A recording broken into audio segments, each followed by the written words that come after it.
हामीले चाहिँ आउटर डाइमेन्सनहरू दिएको थियौँ। अब यो भिडियोमा चाहिँ हामी यहाँ इन्टरनल डाइमेन्सन दिन्छौँ र टेक्स्ट डाइमेन्सन एडिट गर्छौँ।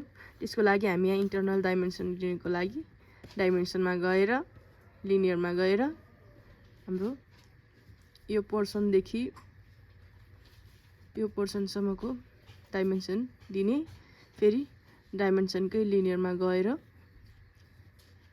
यहाँबाट यसरी डाइमेन्सन दिन्छौँ। फेरि डाइमेन्सनमा गएर उताको जस्तै यता पनि यसरी नै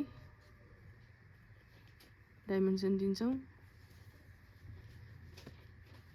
लिनियरमा यसरी।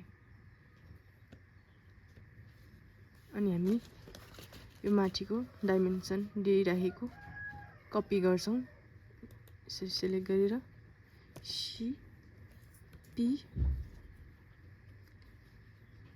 CP enter. यसलाई चाहिँ हामी यसरी कपी गरेर यहाँ ल्याएर हामी लेख्छौँ सी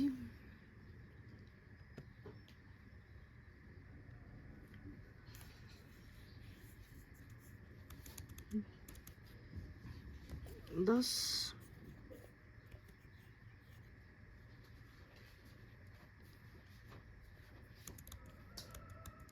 10 फिट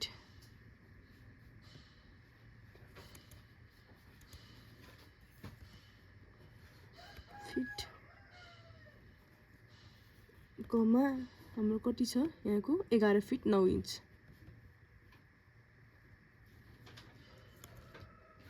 11 फिट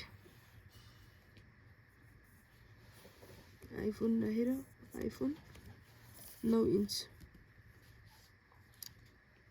यो डाइमेन्सनको यो पोर्सनलाई हामी डिलिट गर्छौँ।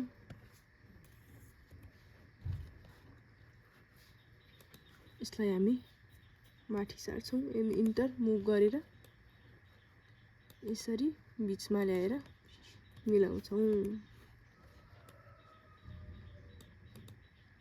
यसरी नै हामी अरू सबै ठाउँको डाइमेन्सनहरू मिलाउँछौँ।